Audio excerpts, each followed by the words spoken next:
Well, hello, everybody. Hey, yo. Welcome back to Sports and Spaghetti, episode 119. It is Chris and Anthony with you this week, and this is a very big week, okay? Not only is it the first time it's just been me and you in 2 years. Oh, yeah. But it's also back to school week. Oh my! Just give them the full taste of what the show is. The ring hit it. Ringing. I'm over here looking like melted ice cream from this side angle. I love it. Oh man! It's late. It is, but we wanted to do this episode for especially all of our new viewers. There's a lot of people that are anticipating this, and the follows are going to go way up in a couple of days. Nice. But in any event, what? I'm reading you in no particular order. Let's get down to business. So this is a podcast about sports and food, and we do it every week. Come hell or high water or hour-long traffic. I'm so sorry. From Southbury through Brookfield, brother. Yeah, bridge work and whatnot. I saw that they were doing bridges, and they're doing Danbury, too. They're doing Danbury, too, coming up. Oh, it's a mess. Yep. So, the first thing we need to take care of is we need to bring back a bit that ended in June. A very big success last year. And one that we're bringing back first week of school this week. It's the Jolly Rancher Word of the Week. I told you all about a minute and a half, 2 minutes in, I'll do it. And so here it is. All right. The way this works is if you are one of my students and you guess this word correctly when I give the definition next week, you will get a Jolly Rancher. It is valid until the day of recording. So it's valid from Monday through Wednesday. Okay? The definition of this word is a substance with a pH higher than 7 is called a blank. I am not going easy the first week. This is a tough one to start. We did an experiment this week that involves pH. And we tested the pH of several different liquids. And so, that is what the word is. You tell me what word defines a substance with a pH of more than 7, and you will get a Jolly Rancher. That was nice to do again. Yeah. All right. The food this week, I realized I've never made my regular homemade pizza on this podcast. A long time ago, one of the first episodes. I think it was like 3. Yeah, I made pizza napoletana. Yep. I made the 24-hour. Yeah, you came to my house with the 00. Yeah, with the 00, Tipo 00. And I made the 24-hour dough. So I added like the 0.01 teaspoons of yeast. And I let it sit for 6 hours. Then I did the folding. Then I separated it into 4 doughs. And it tasted really good. It didn't taste like it needed to be done for 24 hours, but it still tasted fine. I have found a recipe over the last 2 years, probably since around that point, that kind of tastes exactly the same as that one. And it takes 1 hour from start to pizza dough.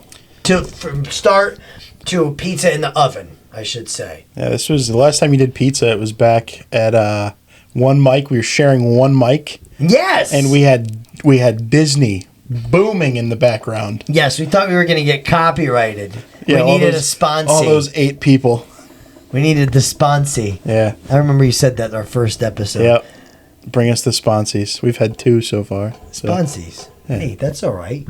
All right, so this week I made pizza. I made one darker than the other because I like the darker pieces like this. And I don't know what you like, so I brought one of each. Do you like darker or lighter? I'll take the lighter. It's fine. All right. So now, Here you go. Now this is the lighter piece. Thanks, Here you pal. go. It's the normal pizza I make with little honey. That's it. That's the pizza I always make. We will return. Ready? Freddy. And we're back. We are. All right, Anthony. Talk about the pizza. It's just homemade pizza. It's nothing special. That is, I mean, it's top tier. Chris made it. It's always great. I would say a little sweeter than normal. Because there's honey on it. I don't know if you over honeyed, but I like it. It was like 9 p.m., right? 9 p.m., so whatever went, right? I mean, I wasn't making it for like this is homemade pizza week on Sports and Spaghetti. I just made it so we could have dinner really tonight. It's a long day. We're all back to, the two of us are back to work. The two of us are doing great in our job lives, and we had a long day. And there's kids and everything, and so that's the way it goes. Do we even need to rate this? It wasn't even like a special. It was just like here, let's have dinner. Yeah, I think we can. Yeah, sure. No, it's not. We don't have to. When it's hot and done properly, it's a 10. I'll tell you that right now. It's gas. And when it's been sitting for an hour and I put too much honey, it's like an 8. There you go. Yeah, it's still better than any like frozen pizza. Of course. Now the reason why I made it is because I wanted to tell people the recipe, and I wrote it down. It's at home, but I'm gonna put it up like on the YouTube, so you'll see it right now pop up, and it's gonna be up while I explain it. So it's quick. The reason why I make this on a weeknight. Even my wife was working, I still was able to make it, okay, on time for her to be home and eat, for us to have it for the show. It is, very simply put, 1 packet of yeast, 1 cup of very warm water, and a sprinkle of sugar. Mix it gently in a bowl. 10 minutes. I use active dry yeast. You could use instant yeast. It'll be done in 5. It tastes the same. This tastes the same. There's no difference. 10 minutes later, it should be really frothy. If it's not, the water wasn't hot enough or the yeast is no good. Fortunately for me, the water was hot enough and the yeast was new, so it was nice and frothy. I add a tablespoon of olive oil. I go, mix that gently. Put 2 heaping cups of flour in, so it ends up being 2.5 measured cups. Again, I am not being precise here. I don't think any good pizza recipe was made by being precise. No, it's definitely not. A lot of Italian food is with feel and with heart, and that's 100% how I make it. If it's a cup and a quarter, 1.25 cups of water, so what? Anyway, 2 heaping cups of flour. I put some salt on top of the flour, not directly into the yeast. It kills yeast. Salt kills yeast, students. Salt kills yeast. Sugar feeds yeast. Okay? I mix that up until it's a rough dough ball. It's rough dough. I turn it out onto a floured surface. I get flour all over my hands and take my ring off. I then knead it for like 1 minute. I don't even really knead it. I just kind of combine it and get it incorporated. If it's too wet and sticky, I add more flour. If it's too dry, I add a dot more of oil. It's usually fine. If anything, I usually add more flour. I'd rather it be too wet than too dry. I put it in a bowl, floured on the bottom of the bowl, put it in a mixing bowl, and I put a damp towel over the top of the bowl, and I let it sit there until I'm ready. Sometimes that's 45 minutes. Sometimes it's an hour. Sometimes it's a little longer than an hour. It doesn't matter. It looks like bread dough at that point. In fact, if I put it in like a foil pan and made it as homemade bread, it would be really good. Kind of like when you buy the dough at the store. But this is homemade. It's less chemicals, and it's cheaper. And it's homemade. There's such a difference. Is there not? I mean, there's a distinct difference. You don't have to let it come to room temperature when you do it this way, which could take 2 hours. By that time, it's sticky and it's wet again. So I prefer doing it this way. I par bake it at 500 degrees for about 2-3 minutes. Take it out, put the sauce, put the cheese and whatever else on it, and put it in until it looks golden brown. It's Easy so peasy. easy. Honestly, if you're listening and you're one of my students, give it a try. A lot of them know how to cook. A lot of them cook for their family and their siblings when their parents are working late at night. You're going to love the show. Yep. So I make a lot of things like that. Anthony makes a lot of things like that. I have to give you some credit.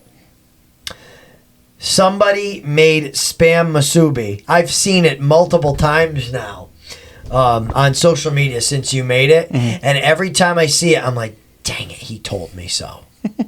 It's huge, dude. I'm telling you. Every time I'm like, wow. Yeah. He's right. Dang it. Newman. It's not like I just made trash, man. It's I know. It's like, wow, should I really? It's like a taquito.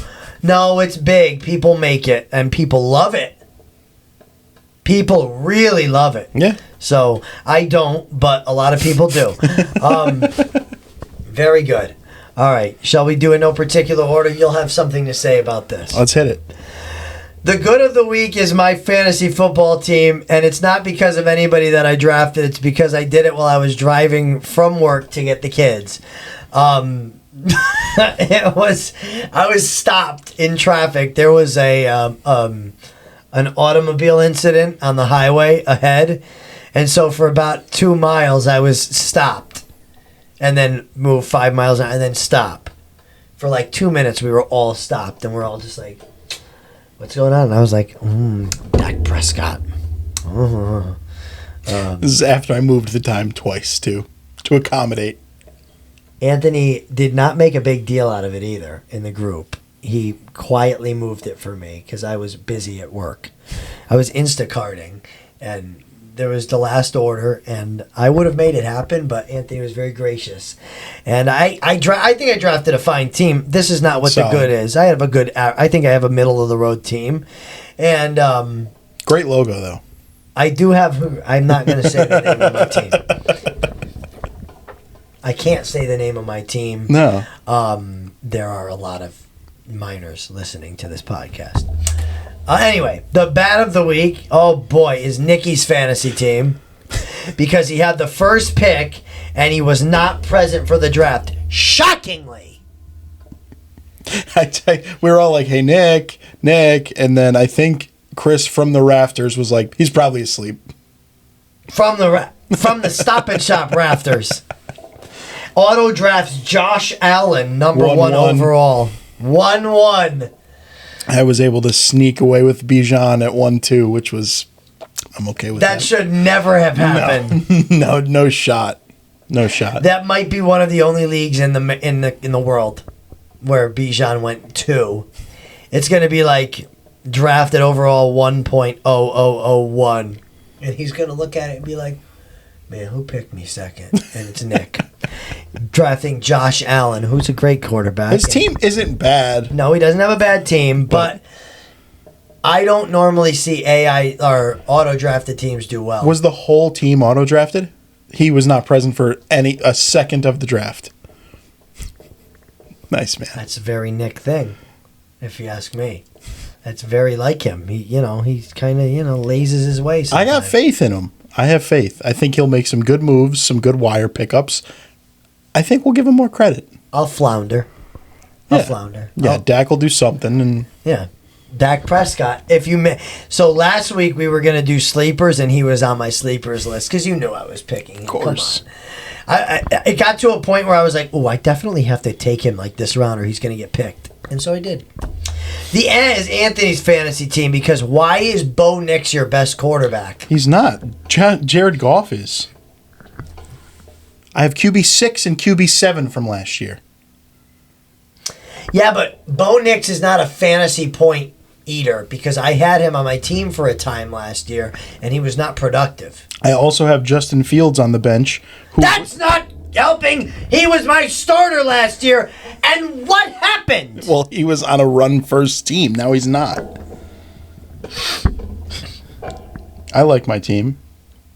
You have a decent team. It's called Bucky Charms. I have a sick logo. Have you seen my logo? Yes. Your team is middling. My other logo, or my other league, is that. We'll read it. So in this league, I did not have a first nor a third round pick. So I picked second and then fourth.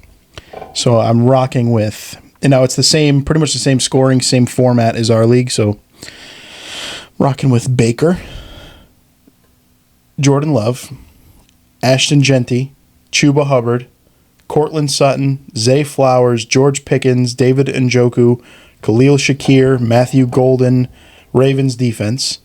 This is our keeper league, so my bench is mostly keepers.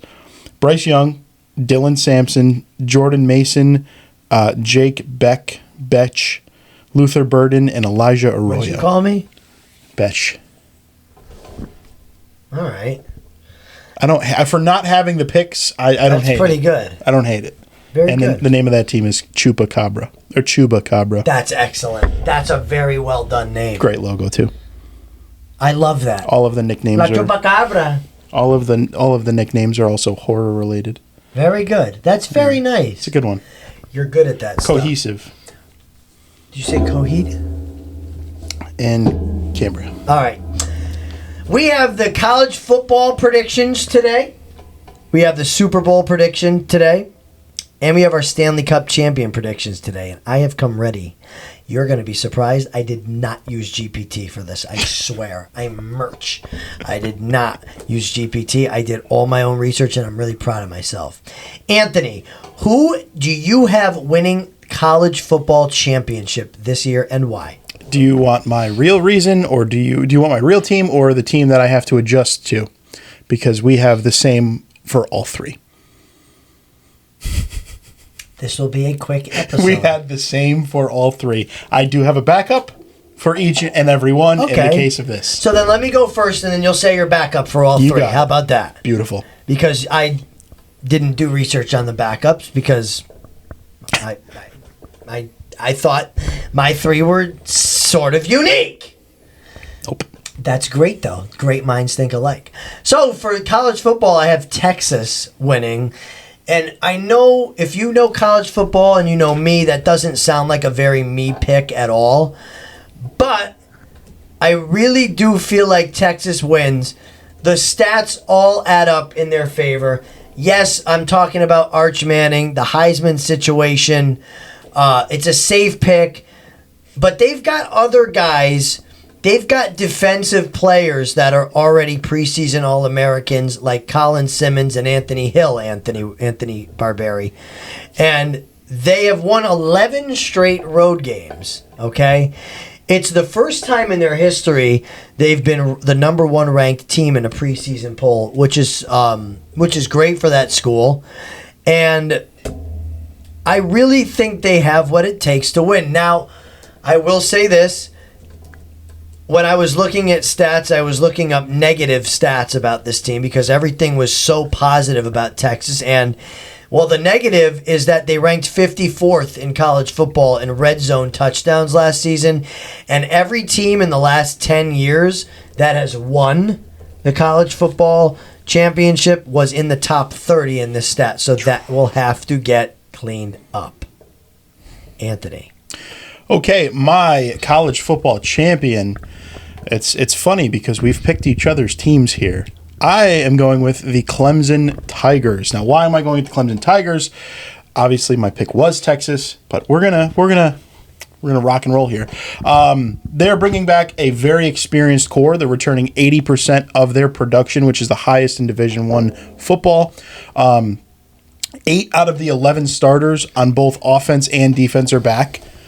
Which is 16 out of the 22 offensive defense, which is insane. Roster turnover is huge, especially for really good teams. We're going to see it with WestCon this year, which, what is it, September 6th? September 6th is our first game. Listen on WXCI.live, I believe, or WXCI live. 91.7 FM. Whatever it is.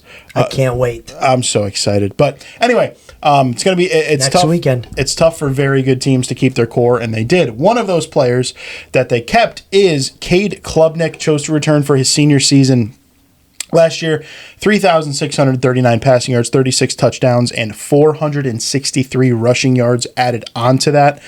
Heisman contender, I think he's a guy, I think he's like 4th or 5th behind Arch, Lenoris, Sellers, guys of that nature. He brings experience and explosive playmaking. There's a reason why he stayed. There's a reason he didn't leave for the draft in a very weak draft class. I think Cade Klubnik is going to be really good. Cade Klubnik is going to be really good. Very explosive offense, like we said previously. Receiving core is loaded for Cade Klubnik. Antonio Williams, 75 receptions, almost 1,000 yards last year. They got freshmen coming in, freshmen from last year, Bryant Wesco Jr. and TJ Moore. They were the first freshman duo in Power 4 conference history to each record 650 receiving yards and 5 touchdowns.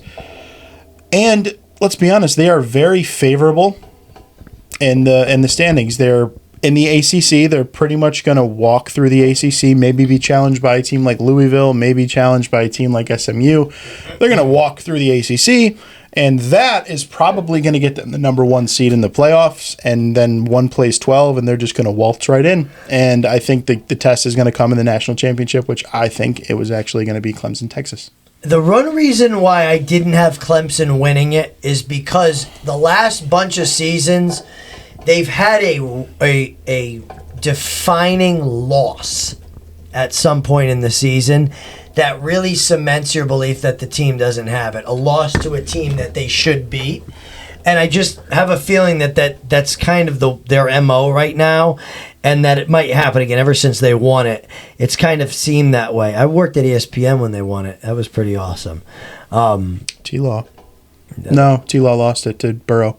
That's right. It was Deshaun Watson. Yep. We don't say his name on the show. No, only Nick does.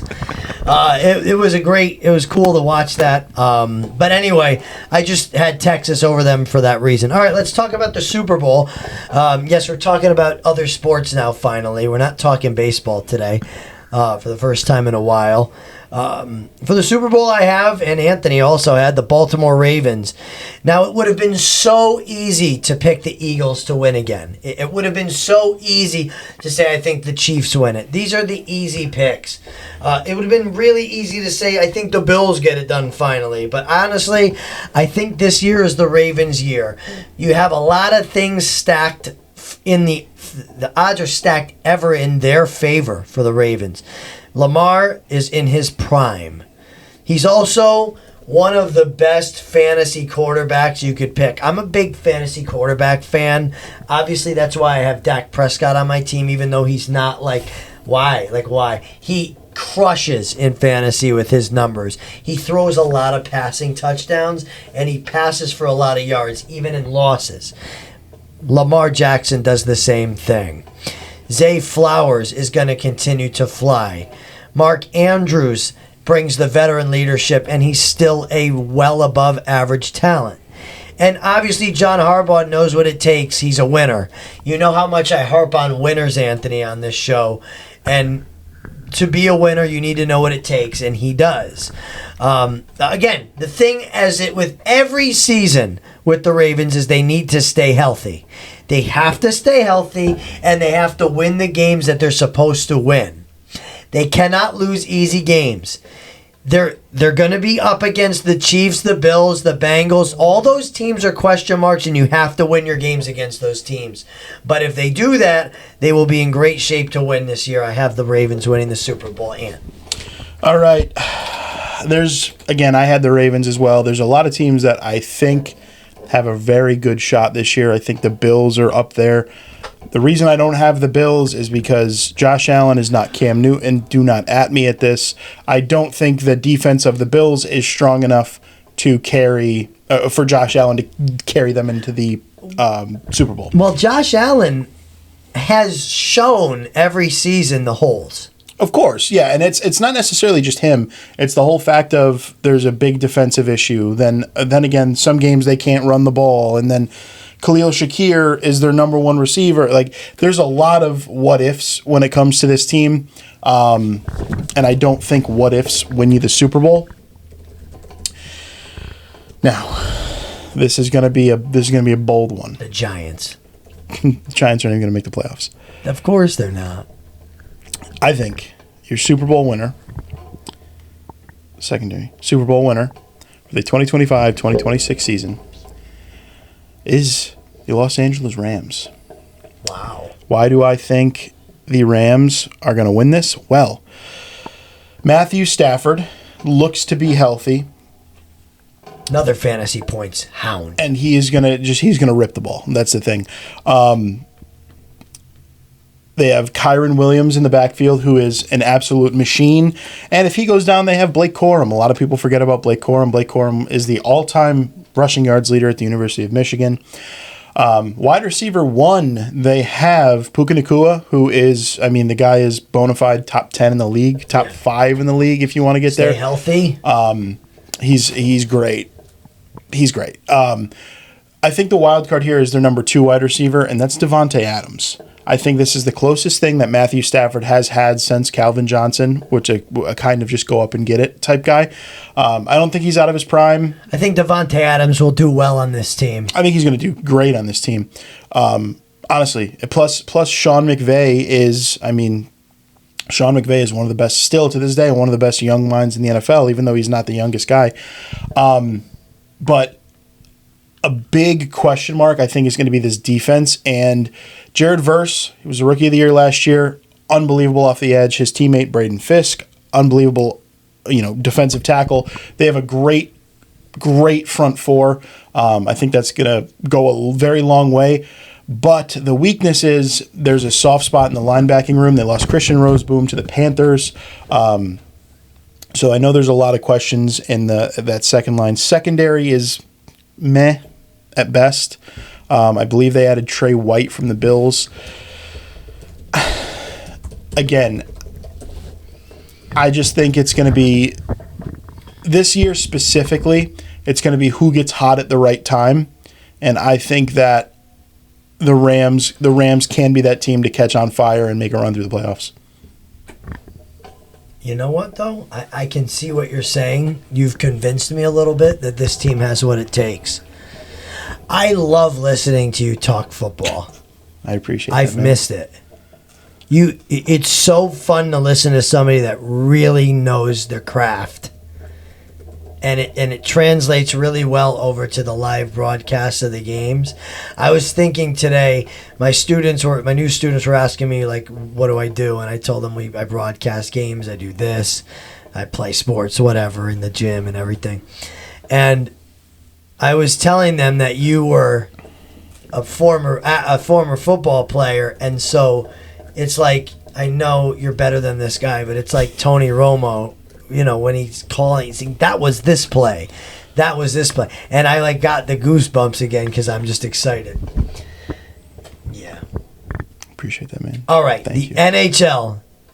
Now I get to talk for a little bit about this team that cannot seem to get over the hump. But if maybe there's one reason that I picked this team to win the Stanley Cup, and it's so that the teams that have been in the finals each of the last 2 years don't get to do it again. But I have the Carolina Hurricanes winning the Stanley Cup this year. Again, maybe it's so the Oilers and Panthers are not in the finals and that the Panthers can't win. I almost wrote down the Panthers. I didn't want to, and so I didn't do that. I really don't want them to win it again. That would really make me unhappy. And for a sport that is so...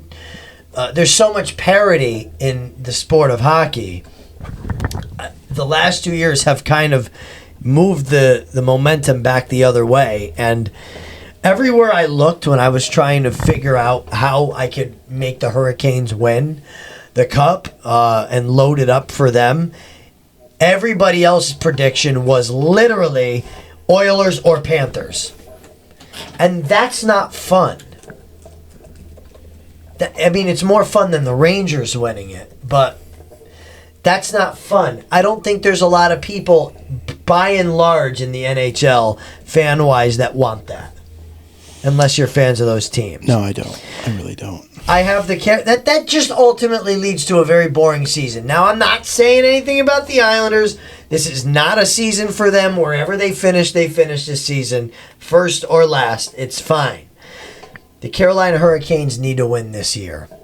Okay? They made a couple of huge moves this offseason, and they also lost a couple of huge players. But they are trying to not only get their core younger, but also stay relevant at the same time.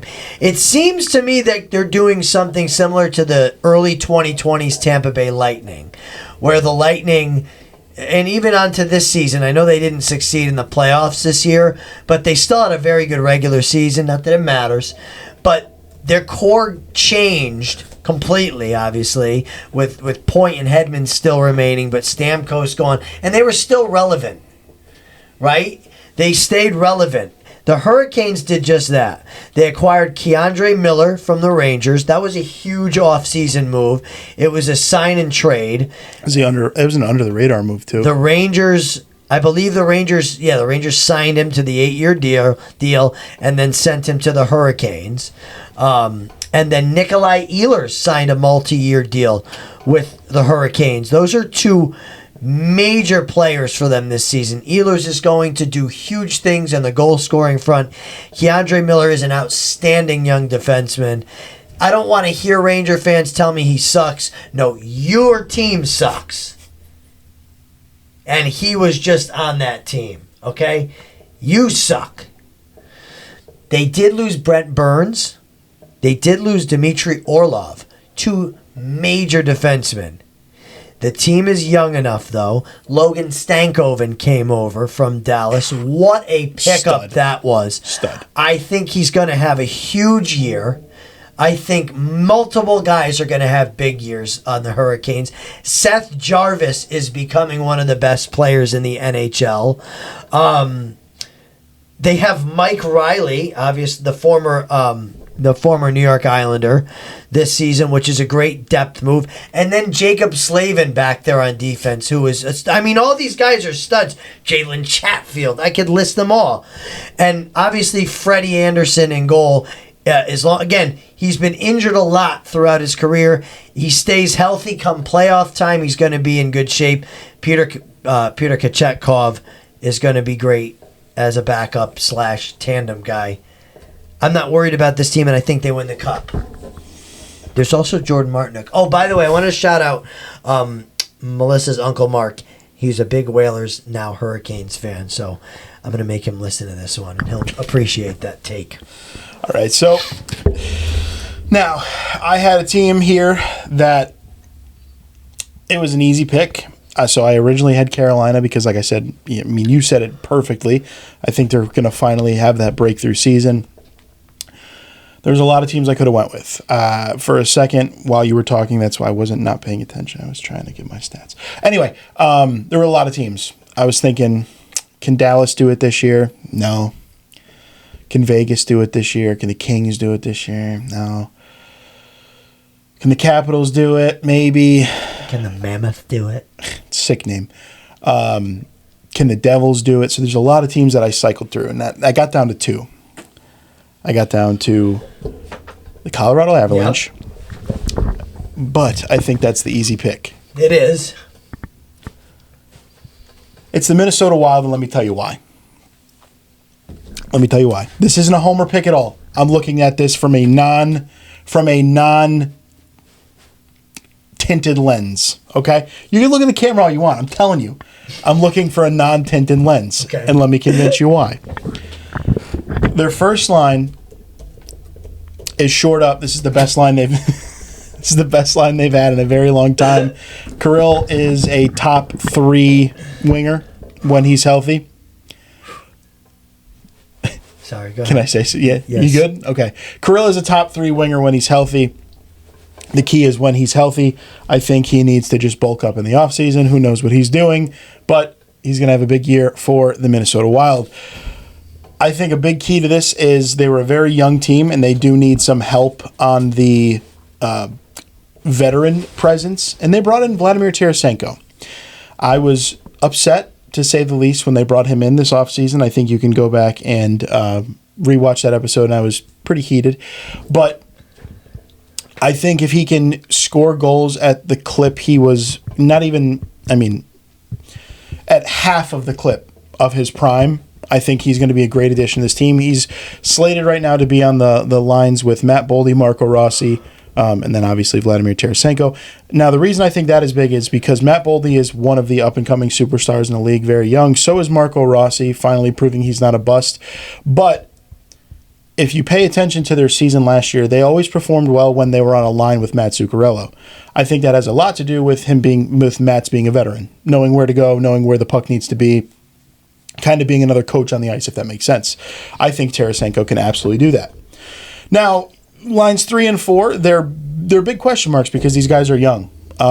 Third line is projected Liam Ogren, who is, I think he's a rookie this year. I know he's had some ice time, but I think he still qualifies as a rookie. Danila Yurov, who is definitely a rookie, but this guy is a goal-scoring machine.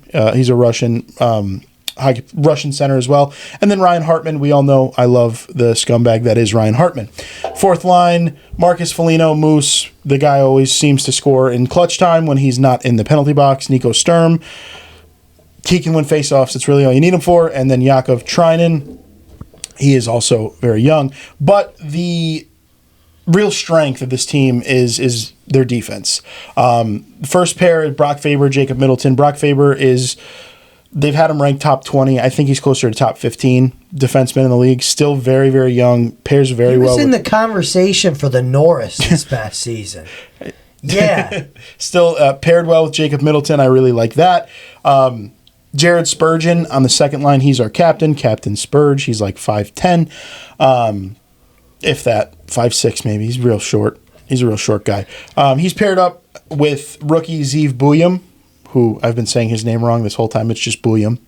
Guy was a stud out of the University of Denver. Won the Frozen Four MVP, I believe. And then Bogo, Zach Bogosian, and Carson Lambos. Those guys are young. But another big question mark here is which version of Philip Gustafsson is going to show up? Because we've had Vezina Gus, and we've had how is this guy still on a team Gus. And the thing that scares me is there is no longer the security net named Marc-Andre Fleury. They are turning it over to the young kid, Jesper Wallstedt.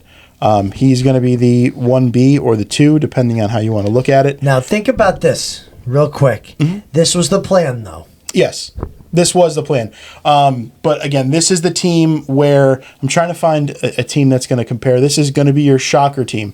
This is going to be that they were just good enough to make the playoffs. Didn't really have that much experience, but you have a whole team coming back. Hopefully you have a healthy Kirill. You're going to have some of these young guys with some of this playoff experience. Again, it's whoever gets, especially in the NHL, it's whoever gets hot at the right time. This team, we've seen streaks. They were the best team in the league for the first, I think, quarter of the season last year. So depends on when they get hot. Not even a homer pick, Minnesota Wild. You're Stanley Cup champions. May I say something? Absolutely. About that? Okay. So people need to remember that last season the Wild drew the Vegas Golden Knights in the first round. And in the last 3 games of that series, they lost the game by 1 goal. And in the last 2 games, they lost in overtime. So 1 goal in each of those games. I know they lost them, but 1 goal either way in each of those last games, and they're moving on. So I think this team is ready to be a contender. Bill Guerin said in an interview at the beginning of August, or last week, he said, quote, "Moving forward, this is without a doubt the best position this team has been in." So former Islanders captain, all right, I'll listen. Again, it's going to have to be from that top line. Rossi's going to have to produce 24 goals last season. Him, Boldy, and Kaprizov all had over 20 goals last season. Despite Kirill being injured for almost half the year. But I really, where I think you're a little bit insane, and I'm not saying they're a bad team, I think this team can make the playoffs. The projection across the board is that they're going to finish in the low 90s in terms of points. Like 91, 92 points. That's right on what they had last year. Which is right on the bubble of the playoffs, right? Trust me, I know. That's like and so it gives them like a 45-ish% chance of making the playoffs. I think Officially, they have a 47% chance of making the playoffs. I think that's where they're at. You're saying if they make the playoffs, they can catch fire and they can go. I'd love to see this team be that team. I think they're like 2-3 years away. But they're getting better, which is a very exciting thing for you. Absolutely. Even if they don't win. I could also see this team being like a Baltimore Orioles, where it's like they catch fire, all the young guns are like amazing, they make the playoffs, they make a run, and then the very next year they are hot garbage again. I can see that too. So it's like, like I said, it's not a homer pick. It's the out of the box one because again, Colorado's easy. Colorado's a powerhouse. Yeah, but they're a disappointment lately. The past couple of years. I know they won recently. Sorry, Dev. I know. All right, Grammys Grinders of the Week on this late August day. Speaking of Dev McCormick is my Grammys Grinder of the Week. Oh, really? She is. That's awesome. She ran a 5K on the beach. On a beach. I don't know where the beach was. She ran a 5K on the beach, which is not for the faint of heart. That's insane. The beach makes everything harder. And I'm very proud of her. Go you, friend. Grammys Grinder of the Week, Dev McCormick. All right, my Grammys Grinder of the Week is a gentleman that... Did we see him at the Yankee game? Did he play? If he did, he didn't play well. No, he didn't play well. They got blown out. My Grammys Grinder of the Week is Trent Grisham of the New York Yankees. Oh, he was 0 for 5. Was he? Last Thursday, yeah. My Grammys Grinder is Trent Grisham. Why? He was a throw-in in the Juan Soto deal. Former top prospect drafted by the Brewers. He was a salary dump from the Padres to the Yankees in that deal so they can take on more money. They can pay Michael King or try to pay Michael King. This guy has been everything but a throw-in player. In his last 7 games, 25 at-bats, 7 hits, 4 of them have been home runs. 5 RBIs, 5 walks, 7 strikeouts, batting .280, slugging .760. He's a lefty bat, but he is doing things at the top of the lineup that the Yankees have not seen in a very, very, very long time. It's a throw-in, guys. He's a throw-in. Yeah. His stats are literally, this season, his stats are comparable to Juan Soto's. And that's not a joke. He's an everyday player at this point. And the biggest takeaway I have from Trent Grisham, I was so hard on him last Thursday. Come on, Trent! Yeah, you're calling players by their governments. Yeah, I was calling him Trent. But I really love watching him, and the lights are not too bright for him whatsoever. And we can't say the same thing about our Anthony Volpe, who just can't do anything right currently. But Trent Grisham seems relaxed. He's not blowing anybody away maybe with his numbers. He's not winning any titles or winning any awards with his batting, but hitting in the high 280s is extraordinary for a leadoff person. And like you said, you comparing him to Soto right now? Yeah, I have it pulled up. So Soto has 1.5 more WAR points. He's played in negligible. He's played in 20 more games. He has 120 more plate appearances. He only has 19 more hits. He only has 6 more home runs than Trent Grisham. Killing him in the RBIs. That is very, very startling. Grisham has 26 home runs. Soto has 32. This is where it really gets some real choppy. Soto is batting .251. Trent is batting .248. On-base percentage, .389 for Juan, .353 for Trent. Slugging percentage, .490 for Juan, .471 for Trent. And then OPS, .879 for Juan, .825 for Trent. Again, this is a billion-dollar player versus somebody that the Padres literally paid the Yankees to take. Trent Grisham is on a 1-year, $5 million contract. Okay? Okay? $5 million. I think he's a very good insurance policy. And he's playing like a $5 million player. I think he is a very good insurance policy if Bellinger decides to leave, which I really hope he does, and I love Belly. We were begging him to stay last week. I was literally yelling, Cody, I know it's tough.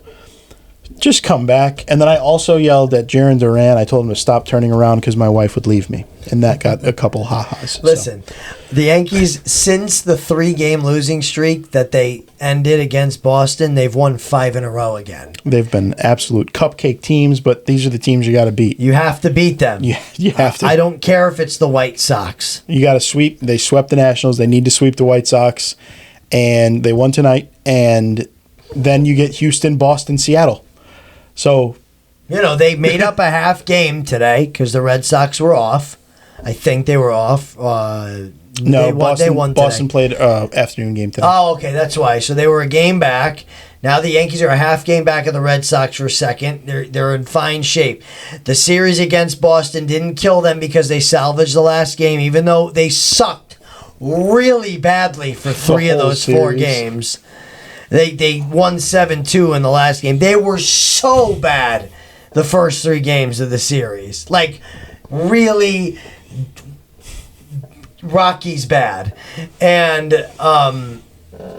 if they go against Houston and do the same thing, it's not going to end well. They have the same record as the Astros right now. Which is crazy. And they need to go up against this team and win the series.